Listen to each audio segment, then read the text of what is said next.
Hi there. Welcome to the Cloud Security Podcast by Google. Thanks for joining us today. Your hosts here are myself, Timothy Peacock, the Senior Product Manager for Threat Detection here at Google Cloud, and Anton Chuvakin, a Reformed Analyst and Senior Staff in Google Cloud's Office of the CISO. You can find and subscribe to this podcast wherever you get your podcasts, as well as at our website, cloud.google.com/podcasts.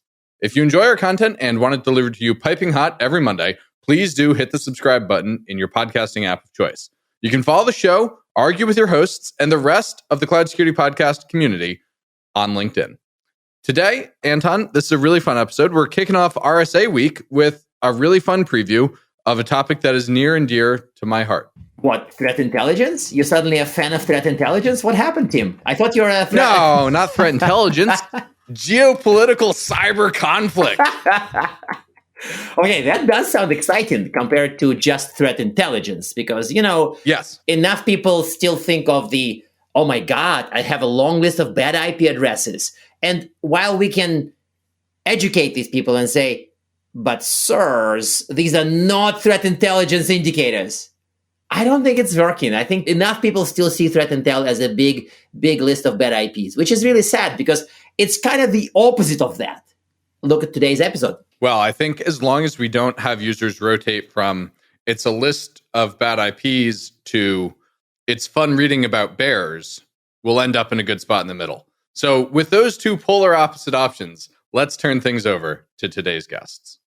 I'm delighted to introduce today's guests. We are joined by two of our friends today. First off, delighted to introduce Shannon Ronas, head of the Mandiant Communications Center, as well as John Miller, head of Mandiant Intelligence Analysis. Now, we've had Mandiant guests on our show before. We've had RSA episodes on our show before. We've even had episodes where we talk about markets and the role of government before. But today we get to talk about cyber in the context of state conflict. And I love this topic because I actually got interested, listeners, in cyber when I was a political science major and I was looking at 21st century conflict.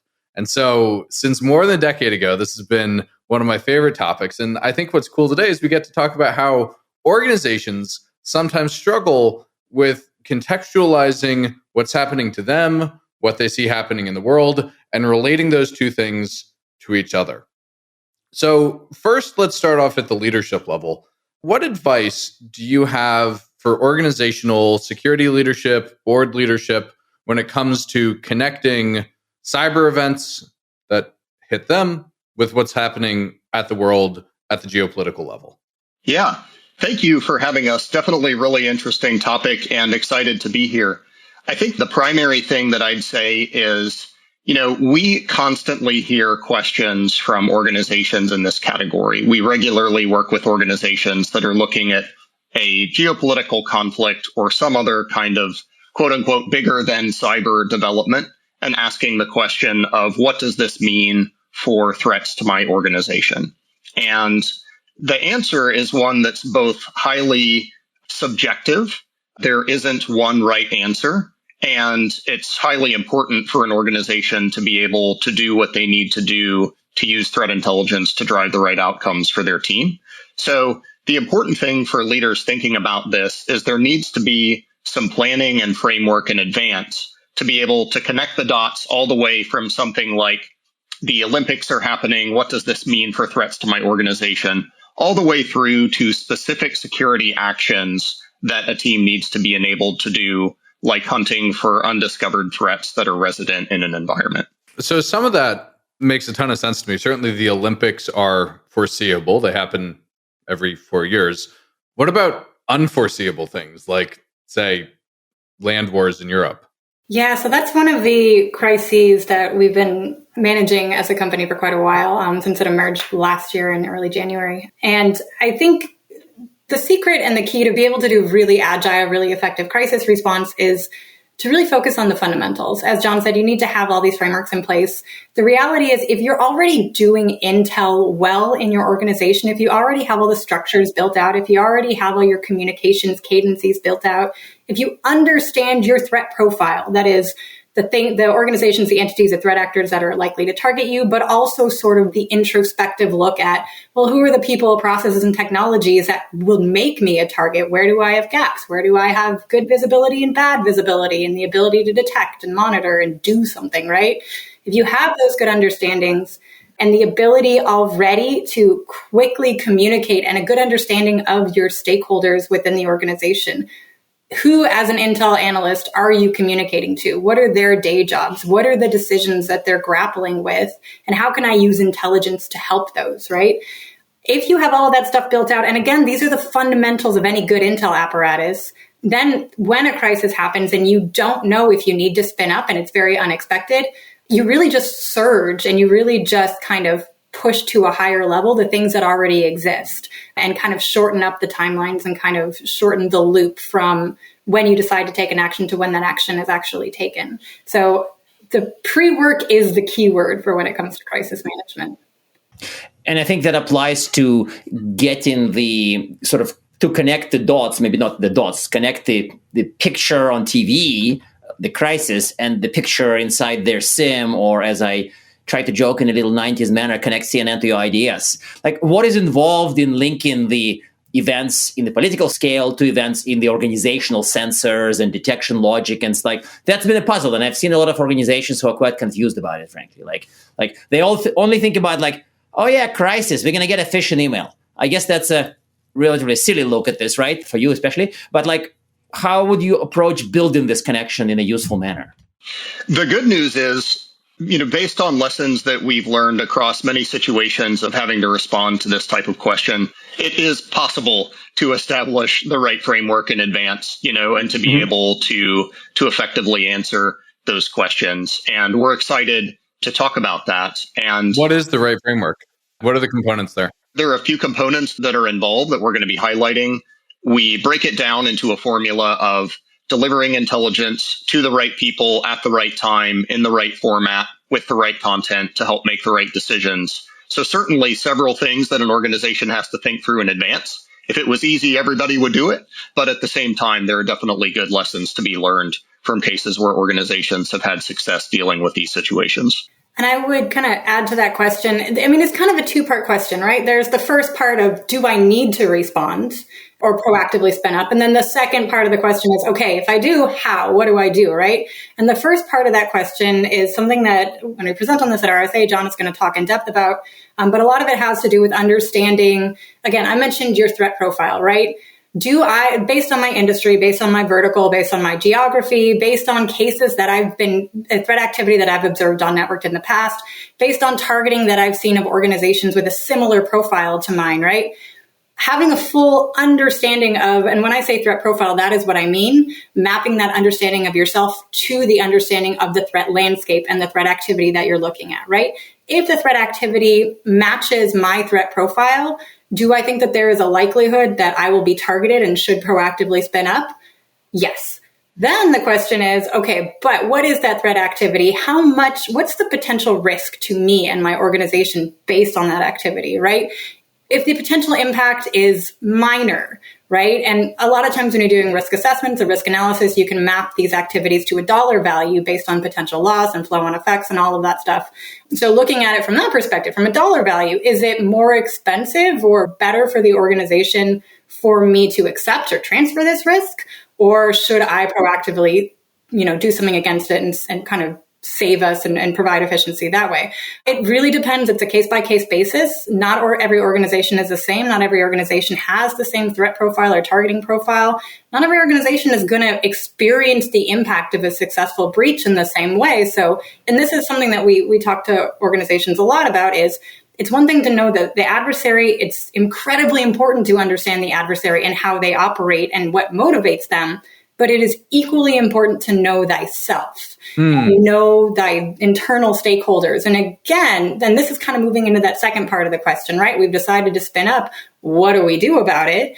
Now we're starting to talk about, well, the key point of Intel and the thing that the value of intelligence is that it helps audiences and stakeholders create some sort of action, right? Intelligence has to lead to action.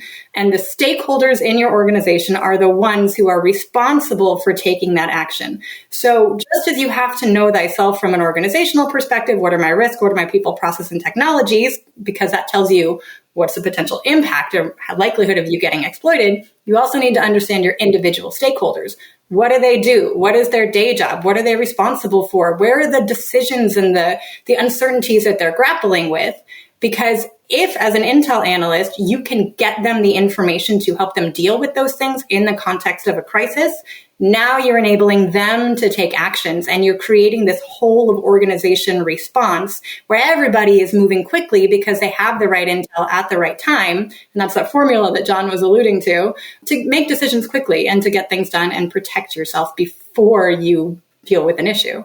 So to combine what John said and what Anton said, we need to have sticks into our IDS, not CNN, and we put CNN into our CISO. Do LLMs give us an opportunity to put CNN into our IDS and sticks into our You're CISO? going there, Tim. Why are you going there? No, I'm just teasing about the LLMs. That occurred to me as I was writing notes, though. Yeah, great question. Shannon, you want to take that one, or shall I take a stab at it? No, go ahead. I was fascinated by how many acronyms you were able to put into one sentence. That was very impressive. Oh, yeah. Sorry, listeners, that's really bad of me. Yeah, we've been looking, it's very timely, of course. We've been looking a lot, given all the discussion publicly about LLMs, at what exactly does this mean for the future of how we think about, how do you build an effective threat intelligence function? And a lot of what it will come down to is, as these tools evolve, most likely what we're going to see is an increased capability to take more raw intelligence holdings, more, unfinished data and insights, and turn that into something that's more finished. And that, for example, could provide a quick summary to a CISO of an important issue and kind of reduce that time to value, as well as increase a team's capacity to be able to, provide answers to expected, predictable types of questions, like, can you give me a summary of what's going on in this event? Okay, that actually does make sense. So that's really nice of you, John. I was kind of just bullshitting about the LLMs thing, but I like that there was a real answer there. That's great. He was trying to trick you. He's known for that, right? It's a good question. Yeah. So Anton's got a good one here. Yeah, I kind of wanted to, I'm reminiscing back to my Gartner days a little bit, and a lot of TI, threat intel questions I've gotten back in the analyst days were kind of about, I collect intel, I'm supposed to benefit over here, but the middle is still very much a gap. And I think Shannon highlighted maybe a few dozen times so far that you have to be able to act, and it must be actionable. Is acting important? But I think that people... I think acting is important. Oh, Tim has a question. Is action and intel important? But the point is, this is still very confused in some minds, even security leaders' minds. I've met one in my Gartner days who read threat intel reports, and when I asked him, why are you reading it? And he said, oh, they make for engaging reading. Yeah. So he basically considered them to be kind of fun stories about bears. It's okay. It's his money. He was paying for subscriptions to read reports as a pros, but it's probably not why they were being made. So your framework, how does it help connect this, I get threat intel, strategic intel, country-related intel, to I'm safer?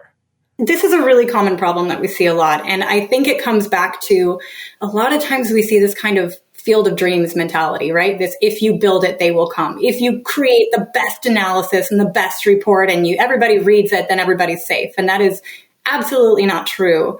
And a lot of that has to do with the way that the information is being presented to the stakeholders who need to take it for action, right? When we think about who our stakeholders are with the function that I run, it's everywhere across the board. It's executives, it's sales folks, it's customer success, it's analysts, right? It's people who have full day jobs and things that they are focused on and requirements that they are grappling with. So how do you take one piece of information and make it fit for purpose for an analyst, for an executive, for a salesperson? Because you can talk to them about the same topic, but unless you're looking at it through the lens and using the language and the base knowledge that they already have, that they can take this new information and map it to and make sense of whatever it is that you're telling them, right? They're not going to be able to do anything with it. So that's why, again, this pre-work is the key word. This pre-work, we call this a stakeholder analysis. Again, understanding who your audiences are. Not the threat actor, but the stakeholder. Yes. So you there's that involved. Yeah. That is tricky. This is brilliant. Because this is amazing. I took an amazing class called Persuasive Communication years ago, changed my life. And there were basically two rules. The first rule was always understand your WIFM. and always understand your audience. That's it. And that was it. And if you can do that, you're golden. That's it. And so this is amazing. So, but the other part and the extra struggle that comes with Intel is everybody wants to get value out of Intel, right? And we talk about how analysts need to understand the use cases to communicate that value effectively. But at the same time, your audiences who are not necessarily cyber Intel analysts or really engaged in the cyber space might be getting your intelligence reporting and just kind of saying, I don't really know what to do with this, right? What's the value here? I don't. So as you're doing a stakeholder analysis, we always talk about socializing the Intel function. And what that means, all that really means is as you're sitting there asking questions of your stakeholders to understand them, you are also giving them information about you so they can understand you and understand the value that you can give them. And they've asked, once you've figured out what the decisions are that they're trying to grapple with, you can then supply the information of, here's how I can help you. And once they know that you are there to help them do their jobs, it's way more likely that they're going to start paying attention to the Intel reporting that you're providing. And it's way more likely that they're going to have an understanding of what to do with that quickly because you've already had those conversations in the context of normal day-to-day work that is now very useful in a crisis situation. In the example that you mentioned, it's great that that security executive was taking the time to read the stories about the bears, like you said. But to emphasize what Shannon was saying, let's say a new leader comes in or there's a really busy time, the organization would probably benefit from having some analysis done of, okay, this is the type of decision that this particular executive actually needs to make. And rather than just having the stories about bears, maybe something a little bit more focused, like, hey, here's a notable change in the threat landscape that we saw for your organization, and what are the implications going to be for different parts of your security team and the actions that they're going to need to take. Interesting. And I think since we're talking about stakeholder action, which might actually be my favorite topic to talk about ever. So when we went about setting up and revamping and improving our crisis function, governance is important and how you manage it, right? So we ended up following a model that has a steering committee with senior leadership from across every part of the organization. And the reason for that is that, again, in order to manage crisis effectively, we do want to provide timely and accurate intelligence, right? But in order to create that intelligence based on the activity being seen, that takes time, that takes resources, and thinking about it from the stakeholder perspective, for them to action the intel we're providing, that takes time and that takes resources. So unless you have senior leadership from across every part of the organization bought in, or if you're thinking about it from a RSA perspective, that accountable bucket, you're not necessarily going to be able to create the taskings, create the actions, move resources to focus on this crisis in order to be able to effectively deal with it.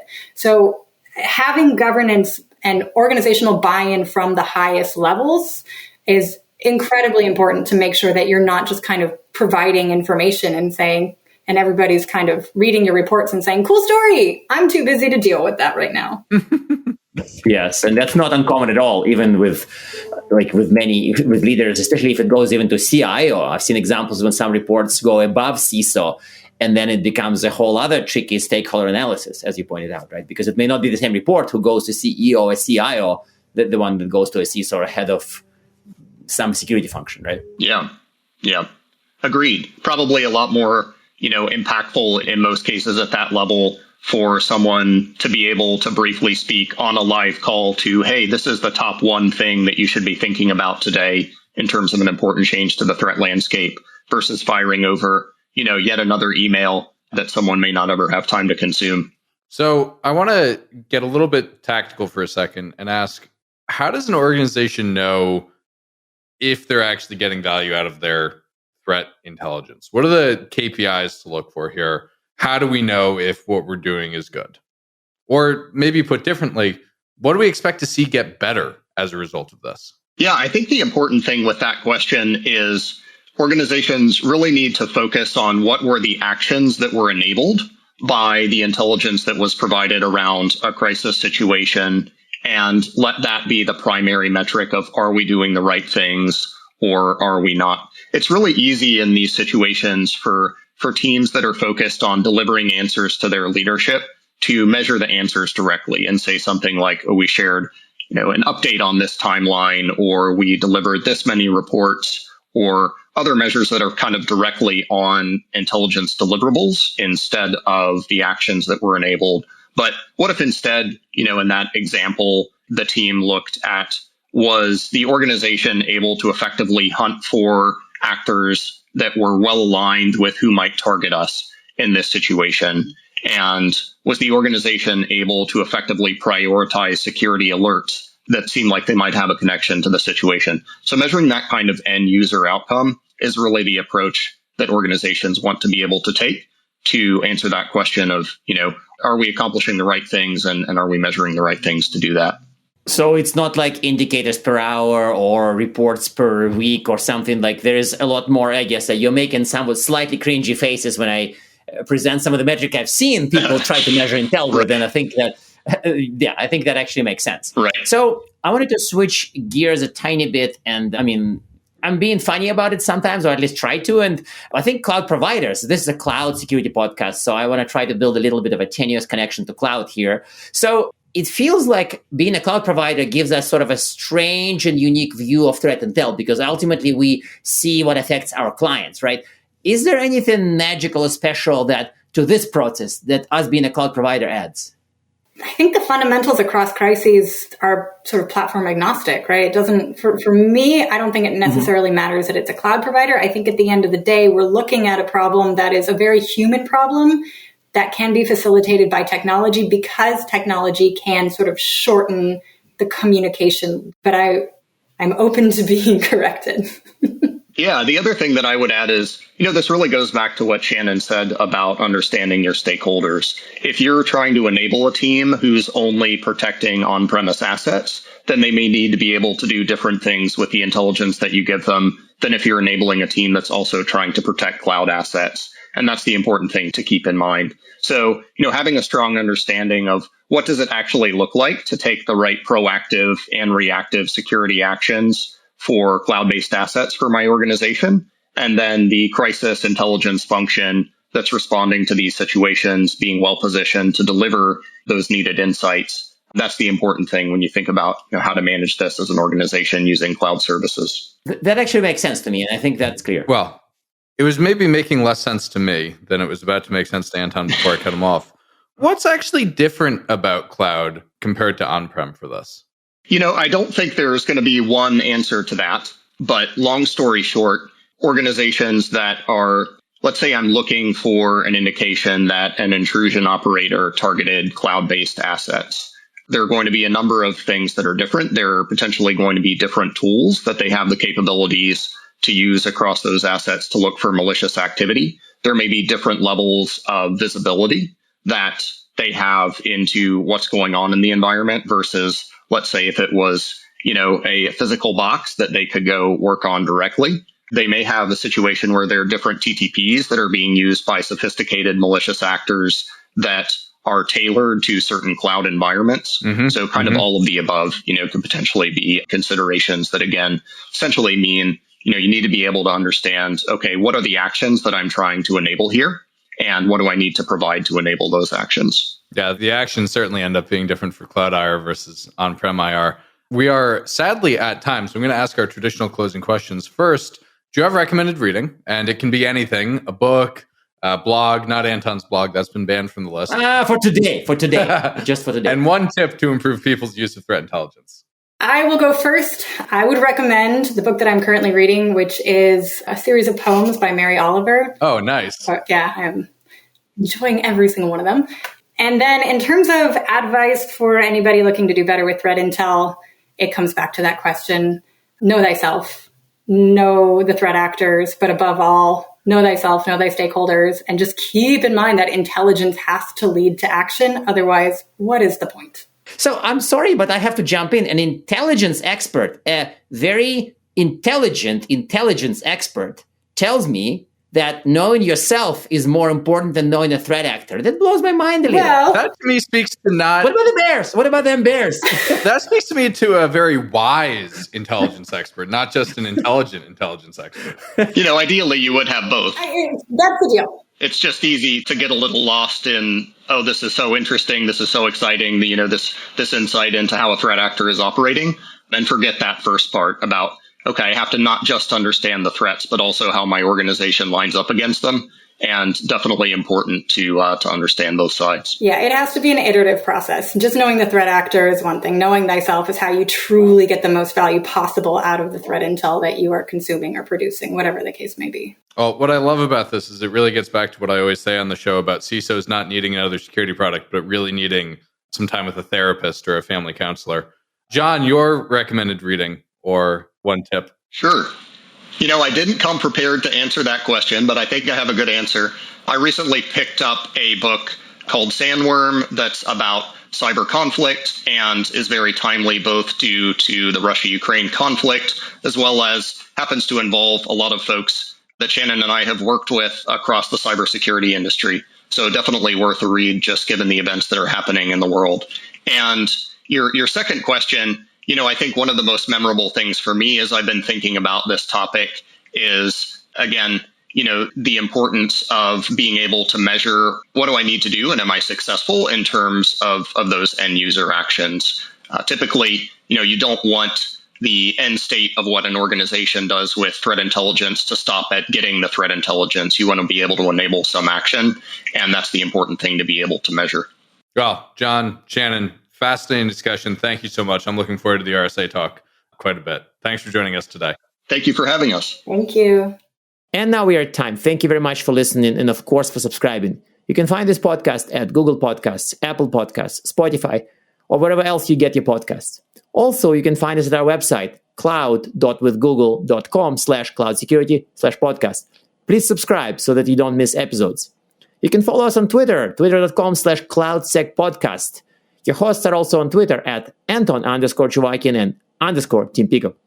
Tweet at us, email us, argue with us, and if you like or hate what we hear, we can invite you to the next episode.